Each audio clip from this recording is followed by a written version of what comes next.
Rami Malek. My name is Megan Martin. My name is Brett Dalton. My name is Antonella Lentini, and I played Hannah and Beth. My name is Jordan Fisher, and I play the character Matthew, Matt for short. I'm Nicole Bloom, and I play Emily in the game. My name is Noah Fleiss. I am Galadriel Steinman, and I play Ashley. So Until Dawn is the story of 8 teenagers who revisit this cabin in the woods about a year later after a really traumatic experience where I've lost 2 of my sisters, so coming to kind of get some closure in that respect. One of the things that Larry does really well is make these multi-layered characters, and I think for just the story in general, it follows the quintessential horror film plot lines, but the characters are so unique in themselves, and I think that's very cool. Oh, yeah, this was the right thing to do. What? You know, getting everyone together on the anniversary. I mean, Josh seemed really pumped about us all doing something, didn't he? Yeah, no, he definitely did. I haven't seen him so excited about something in forever. Good, good.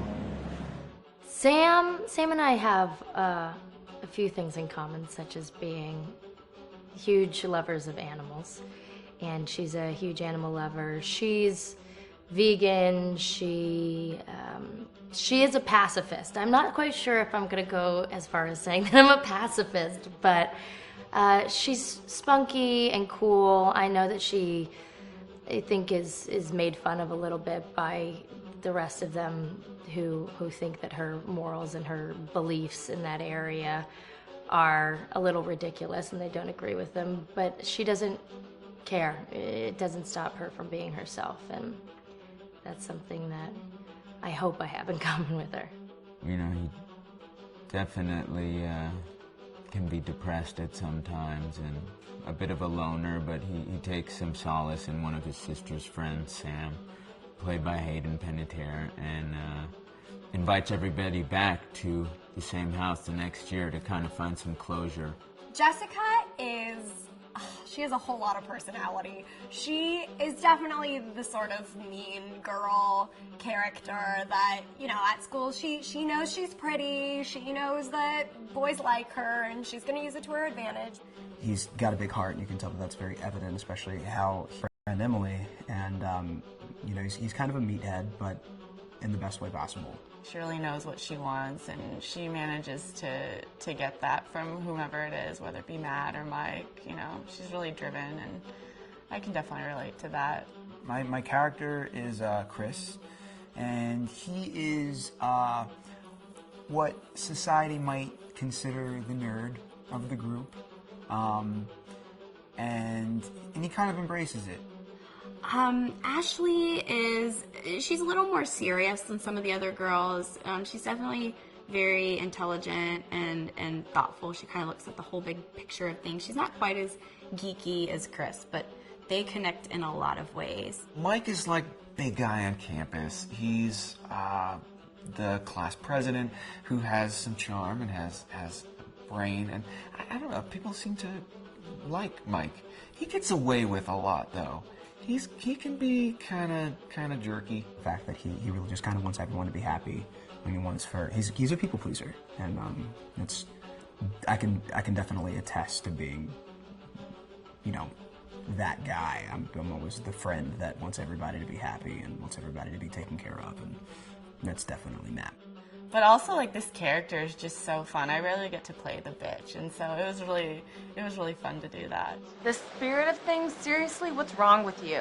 I'm just trying to lighten the mood, Em. Don't be like that. Like what? The way you're being. You always get like this. I just think this is just the coolest thing to be a part of, and I just think it's going to take the world by storm. I really do. I think this genre is the wave of the future, and I think that once people see the potential behind it, of getting to interact with the drama that you're witnessing unfold in such a realistic way, that this is how entertainment's going to be from now on.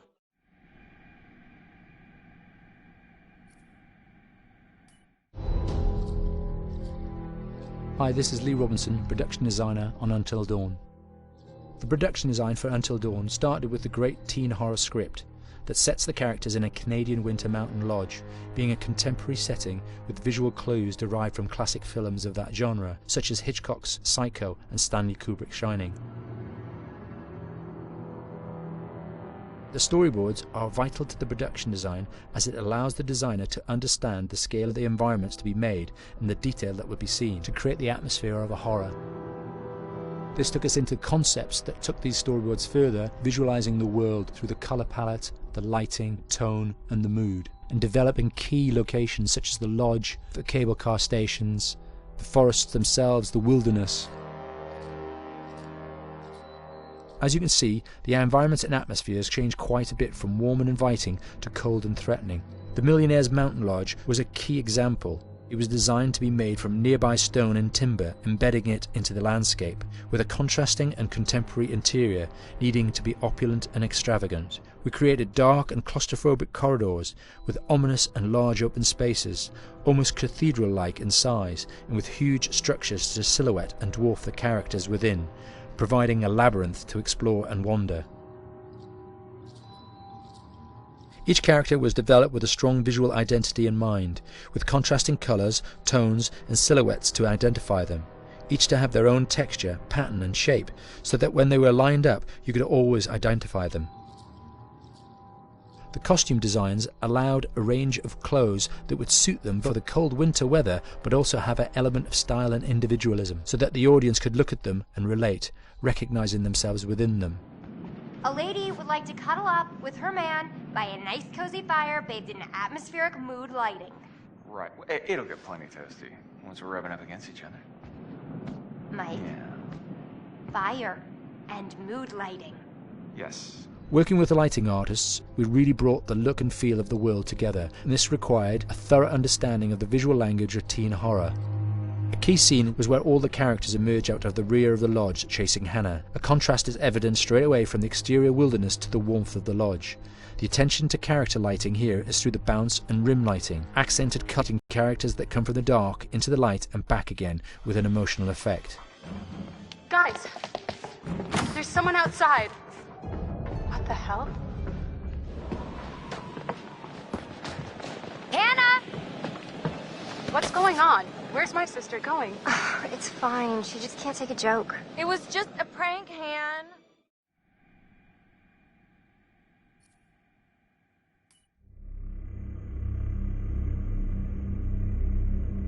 Until Dawn is a game that's full of horror, and one of the things we decided to do early on was to take a scientific approach to how scary it was. So we did experiments on people and we measured their responses to the game. We've created a test area. It's as close to a home setup as we can get it. We've recruited ordinary people to play the game and we've left them to play it on their own. You're turning the light off.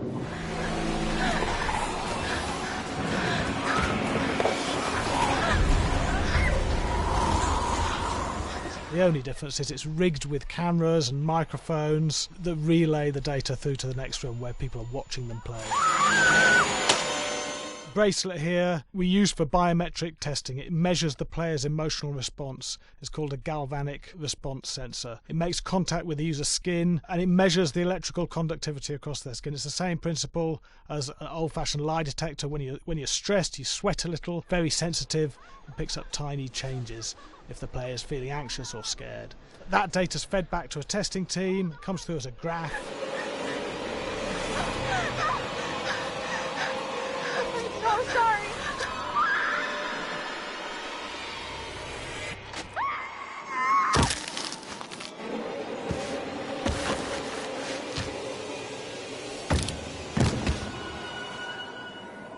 There's no point testing one or two people, you have to test a lot of people. Okay, what's your step?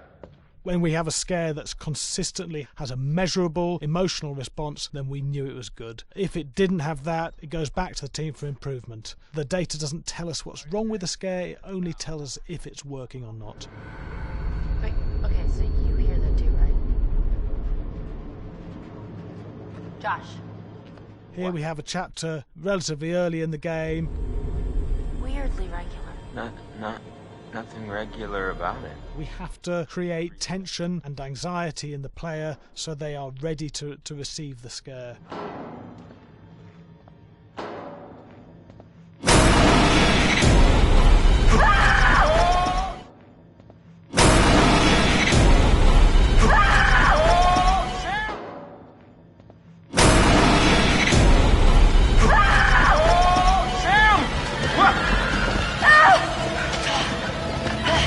to give the player time to recover, to cool down, to calm down, and then start building the tension again before we do the next scare. Hey.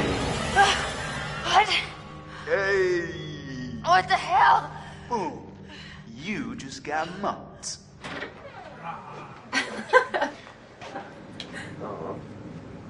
Yeah, I have such an adrenaline high from that game. There's two things we found. One is we could look at the scares, analyse if our expected scares were working effectively. Were people shrieking and covering their hands, or were they getting an emotional response from it? And being scientific about it means that we strip out people's opinions about whether things are working or not. We've got data, and we look at the data. If it's working, we're happy with it. Really scary.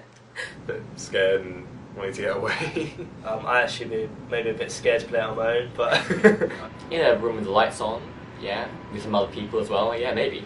But because I'm a scaredy cat, I would play with someone in the room. And the lights on. It was one of the scariest games I've played in a long while.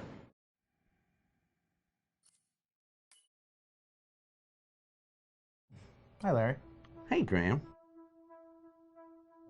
Hi, my name is Graham Resnick. I'm a filmmaker, writer, director, sound designer, and I started working with Larry Fessenden about 10, 15 years ago through my friend Ty West, who I grew up with, and have done a lot of sound design with on his films.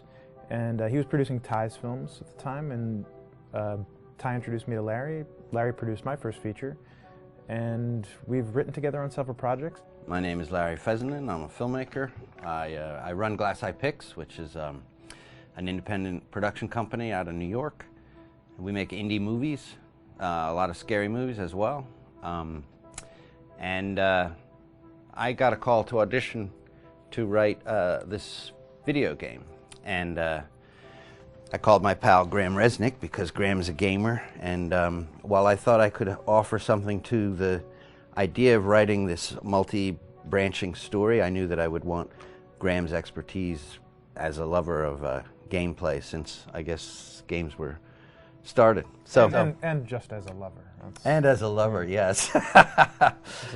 Which is why there's so many sex jokes in the game. There was one Italian website that did say the Larry that's Fessenden and right. Graham Resnick, the two lovers behind Until Dawn. Come here. Maybe I know how to handle you too. I am definitely ready to be handled. So I wanted Graham by my side. Yeah, and we got the gig, and it's been an amazing ride. Oh, hell yeah. She's taking her shirt off. What? Oh my god! Matt, what are you doing here? Hannah. I'm sorry, Hannah. This all got Don't out lie, of hand, but So in the game, the basic setup is that a year prior to the game's start, all these kids had gone up to a ski lodge that was owned by the parents of one of the kids, or a couple of the kids, and some of the teenagers played a prank on some of the other teenagers, and a terrible tragedy occurred when a few of them, two sisters, ran out into a blizzard, and were never seen from again.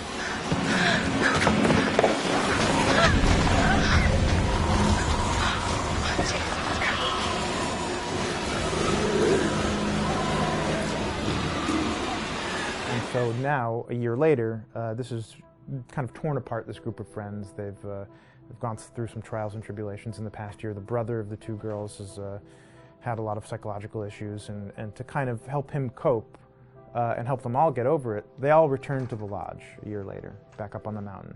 And the idea is to get over it, but... the healing does not begin. Yeah, and these kids are all trying to find themselves. They've been through a trauma, but in general, they're just teenagers trying to figure out who they are. So they're all kind of falling into the patterns, the stereotypes, the characters they see on TV and in the movies.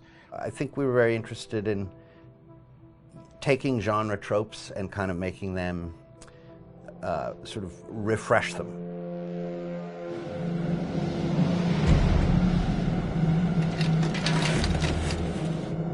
Hey, did you see that?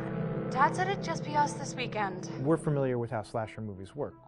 Most people have seen some horror movies, and we have established notions and preconceptions about the roles of the players in horror movies and how they talk and how they get killed and how they have sex. And to bring you into the game that way and then subvert a lot of those expectations was kind of our goal. They're haunted by some incident that happened in their past, which I think you pretty much figure out that that's going to have a role in their interaction.